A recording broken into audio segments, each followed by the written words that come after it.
Hello दोस्त, heart vision 0.1 में आपका स्वागत है। और आज मैं आपको बताने जा रहा हूँ ब्रिटिश क्राउन के जरिए आया एक अधिनियम जिसका नाम है भारत शासन अधिनियम 1919। यानी पूछा जाए कि भारत शासन अधिनियम 1919 का क्या नाम था, तो बोलिएगा मॉन्टेग्यू चेम्सफोर्ड सुधार आंदोलन। यानी सॉरी, माफ कीजिए, आंदोलन नहीं, सुधार। मॉन्टेग्यू चेम्सफोर्ड सुधार के नाम से जाना जाता है। किस अधिनियम को? तो भारत शासन अधिनियम 1919 को जाना जाता है। लेकिन फिर सवाल आया कि इसे मॉन्टेग्यू चेम्सफोर्ड सुधार क्यों कहा जाता है, तो आप बोलिएगा कि इस अधिनियम का जन्मदाता जो था वो भारत के सचिव मॉन्टेग्यू और भारत के गवर्नर जनरल चेम्सफोर्ड थे। यानी इन दोनों की वजह से इसका नाम, इस अधिनियम का नाम क्या पड़ा? मॉन्टेग्यू चेम्सफोर्ड सुधार।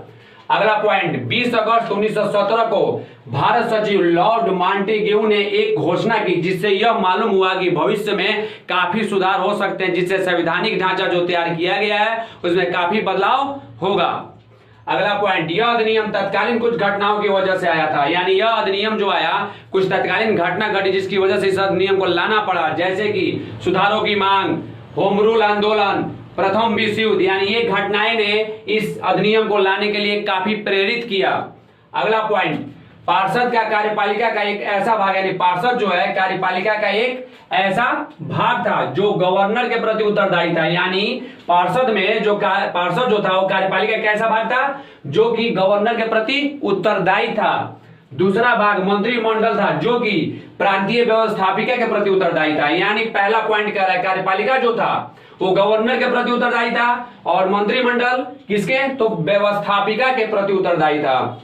अगला पॉइंट, इस अधिनियम के जरिए केंद्र में द्विसदनात्मक विधायिका स्थापित की गई। यानी भारत शासन अधिनियम 1919 जब आया तो इसके जरिए केंद्र में द्विसदनात्मक विधायिका स्थापित की गई। यानी कहना हम यह चाहते हैं कि विधान परिषद का स्थान राज्य परिषद, यानी विधान परिषद का स्थान राज्य परिषद। थोड़ा ध्यान से देख लीजिएगा इस पॉइंट को कि इस अधिनियम के जरिए, यानी कौन सा अधिनियम बाबू? तो भारत शासन अधिनियम 1919 के जरिए केंद्र में द्विसदनात्मक विधायिका स्थापित की गई। यानी हम यह कहना चाहते हैं कि विधान परिषद का स्थान राज्य परिषद यानी उच्च सदन एवं विधानसभा यानी निम्न सदन ने ले लिया। इसी के आधार पर आज भी हमारा शासन प्रणाली चलती है। अगला पॉइंट, राज्य परिषद की सदस्यों की संख्या 60 थी, जिसमें 34 सदस्यों का निर्वाचन किया जाता था और 26 को मनोनीत यानी इसको अपने अनुसार लिया जाता था, जिसका कार्यकाल 5 वर्षों का था। इस पॉइंट को आप देख सकते हैं, राज्य परिषद की सदस्यों की संख्या कितनी थी? तो 60 थी, जिसमें 34 निर्वाचित थे और 26 मनोनीत होते थे, जिसका कार्यकाल कितने वर्षों का था? 5 वर्षों का था। अगला पॉइंट, केंद्रीय विधानसभा में 144 सदस्य थे, जिसमें 104 निर्वाचित थे और 40 मनोनीत। यानी केंद्रीय विधानसभा में सदस्यों की संख्या कितनी थी? तो 144, जिसमें से 104 लोगों को निर्वाचन यानी चुना जाता था और 40 को मनोनीत किया जाता था। इनका कार्यकाल 3 वर्षों का होता था। दोनों की शक्तियां समान थी, लेकिन बजट पर स्वीकृति प्रदान करने का अधिकार केवल विधानसभा को था।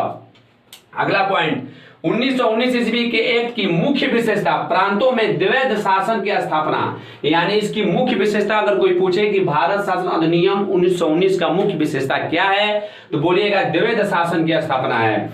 इसके लिए केंद्रीय एवं प्रांतीय विषयों को पृथक मतलब अलग कर दिया गया। बाद में प्रांतीय विषयों को 2 भागों में बांट दिया गया। यानी केंद्रीय और प्रांतीय विषयों को अलग अलग कर, यानी पृथक मतलब होता है बाबू अलग अलग कर देना, और बाद में प्रांतीय विषयों को भी 2 भाग में बांट दिया गया।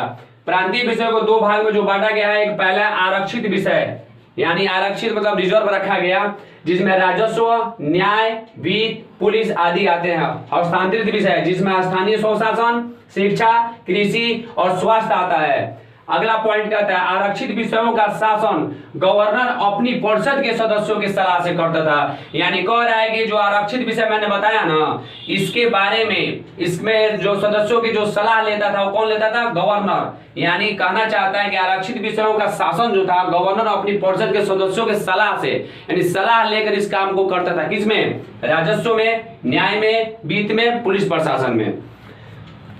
और हस्तांतरित विषयों का शासन गवर्नर भारतीय मंत्रियों की सलाह से करता है। यानी इसमें परिषद के सदस्यों से होता था, तो इसमें मंत्रियों के सलाह से होता था। यानी ये दोनों जो मैंने आपको प्रांतीय विषयों के बारे में बताया, दोनों को शासन करने की प्रणाली आप समझ गए ना। एक में गवर्नर अपनी परिषद के सदस्यों को सलाह लेगा, दूसरा में भारतीय मंत्रियों की सलाह से करता था। काम दोनों को गवर्नर को ही करना था।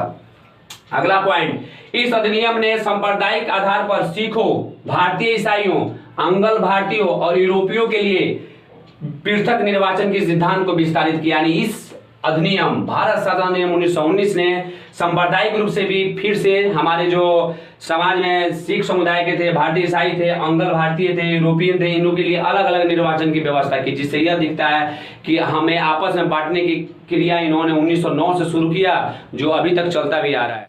इस अधिनियम ने, यानी भारत शासन अधिनियम 1919 ने एक लोक सेवा आयोग गठन किया। यानी इसी शासन अधिनियम के जरिए लोक सेवा आयोग का गठन किया गया। ठीक है, इसी के परिणाम स्वरूप 1926 ईस्वी में सिविल सेवकों की भर्ती के लिए केंद्रीय लोक सेवा आयोग का गठन किया गया। यानी पूछा जाए कि सिविल सेवा आयोग का गठन कब हुआ, तो किस अधिनियम के जरिए हुआ, तो बोलिएगा भारत शासन अधिनियम 1919, जिसके एवज में, जिसके परिणाम स्वरूप 1926 में सिविल सेवकों की भर्ती के लिए, यानी सिविल सेवक की भर्ती के लिए क्या बनाया गया, केंद्रीय लोक सेवा आयोग का गठन किया गया। इस अधिनियम ने पहली बार केंद्रीय बजट को राज्य के बजट से अलग कर दिया। यानी केंद्रीय बजट और राज्य बजट दोनों अलग अलग हो गए। राज्य विधानसभाओं का अपना बजट स्वयं बनाने का अधिकार भी प्रदान हो गया। यानी कहा जाए कि भारत शासन अधिनियम 1919 के तहत राज्य विधानसभाओं को अपना बजट स्वयं बनाने का अधिकार प्राप्त हो गया। इसके अंतर्गत एक वैधानिक आयोग का गठन का प्रावधान किया गया। अगला पॉइंट, जिसका कार्य अधिनियम लागू होने के 10 वर्षों के बाद इसमें जांच करके अपनी रिपोर्ट प्रस्तुत करना था। इस तरह से आपने आज जानकारी हासिल किया कि भारत शासन अधिनियम 1919 में क्या क्या प्रावधान है, क्या क्या इसकी विशेषता थी, क्या इसकी भूमिका थी। आप इसका नोट्स भी बना सकते हैं, इसमें अपना ऑब्जेक्टिव भी तैयार कर सकते हैं। Thank you.